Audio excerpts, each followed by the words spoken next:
Шетел асып, шалқайып өмір сүріп жатқан бұрынғы шенділердің жыры әлі таусыла қоймағанға ұқсайды. Армысыздар қымбатты көрермен. Кеше жаңалық беті Алматының бұрынғы әкімі Храпуновқа қатысты ақпаратқа толды. Мұхиттың арғы бетінде шетелдік сот оның барлық жоспарын бұзса керек. Не болып жатыр? Бірге тарқатайық.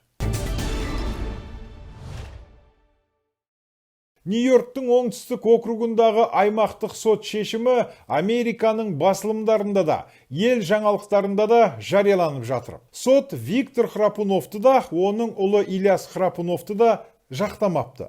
Қаралып жатқан іс бойынша екеуіне де жалған мәлімет беріп, шындықты жасырған деген айып тағылып отыр. ақш соты аты шулы экс-шенеуніктің ұлы Ильяс Храпунов айғақ мәліметтерді қасақана жойған деп айтуда. Жоғалып отырған Храпуновтың өзінің де, ұлының да алаяқтығын дәлелдейтін, растайтын мәліметтер екен. Ізім ғайым жоқ болған құнды деректерде қандай мәліметтер болған? Оның арасында Ильяс Храпуновтың қымбат тұрғын үй кешенінен баспана сатып алғаны туралы мәліметтер, оған қатысты жазбалар жоғалған айтылуда. Айласын асырғандар Алматы қаласының әкімдігі мен БТА банк атынан берілген шағымдардың көзін құртқан сыңайлы. Бірақ айыпталушы Храпунов та, оның ұлы да құжаттардың қайда кеткенінен хабардар емеспіз деп құтылмақшы болған. Мәліметтердің жұмбақ жағдайда жоғалып кетуін былай қойғанда, Алматы әкімдігі мен БТА банктың талап арызына қатысты жағдайды екеуі де еске түсіре алмаған. Бірақ судья Храпуновтар жалған сөйлеп отырған, іске қатысты құнды мәліметтер қасақана жойылғанын айтып, дәлел келтірген. Судья Ильяс Храпуновтың айтқан сылтауын қабылдамай, электрондық хаттардың үшті-күйлі жоғалуы ақылға қонымсыз деп таныған. Жеме-жемге келгенде, сотты алдамақ болған Храпуновтың өзіне де, ұлына да қатысты Нью-Йорк соты шешім шығарды. Судья аяқ астынан айғақ құжаттардың жоғалып, сотты шатастырып отырған Храпуновтардың бұл қылығы жазасыз қалмауы тиіс деп бағалаған. Осылайша ақштың сотын алдамақшы болған Храпуновтардың айласы іске аспай, сот оларды айыпты деп таныған. Айып тағып қана қоймай, Нью-Йорк судьясы Алматы әкімдігі мен БТА банк заңгерлерінің осы істі қарауда жіберген шығынын өтеу туралы шешім жасаған. Сондай-ақ судья енді Храпуновтардың тарапынан қандай да бір дәлелдерді сотқа ұсынуға тыйым салды. Ол ма?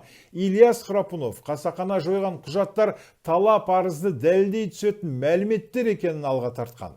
ақш судьясы соттың алқабилеріне Храпуновтың өзіне де ұлына да қатысты арнайы нұсқаулық берілетінін айтыпты. ақш соты дәл осындай сылтау аты шулы Әблязовтың да қолданған әдісі екен еске салыпты. Оған да сот дәл осындай нұсқаулық беруді жөн санаған.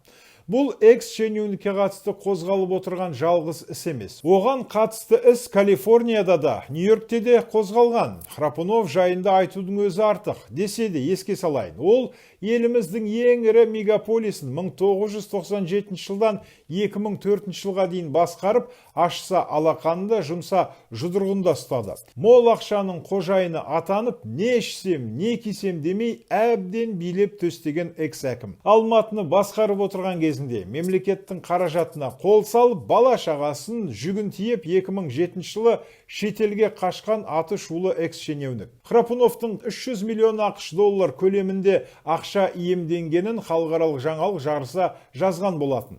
2011 жылы аты шулы экс-әкімге іс қозғалып 7 жыл қаралған білеміз. Оған ірі көлемде ақша жымқырып, алаяқтық жолмен заңсыз ақшаны айналымға шығарды деген айып тағылған.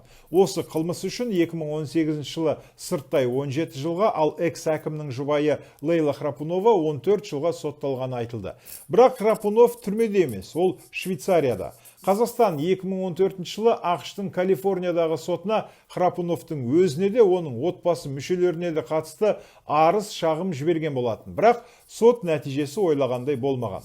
2015 жылы Ильяс Храпунов қыруар қаржыны Америкадан шығаруға амал жасаған. Бұл шытырман оқиғаның бер жағы ғана. Былтыр Алматы әкімдігі мен БТА банк атынан Нью-Йорк сотына Феликс Сатерге қатысты арыз жіберілген болатын. Ол істің де шеті көрінген сыңайлы. Феликс Сатер Алматы және банк қаражатын жымқыруға қатысқандардың бірі екені айтылуда. Феликс Сатер Нью-Йоркте өткен сотта өз қауіпсіздігіне алаңдайтын жасырмаған. Бұл істеде шешім Алматы әкімдігі мен БТА банк пайдасына шешіліпті. Аптаның соңғы жұмыс күнін осы мәліметпен тәмамдайын. Ол жайында алда әлі айтармын. Атамекен бизнес арнасының YouTube'тағы парақшасына жазылып, пікір қалдыруды ұмытпаңыз. Аман болайық.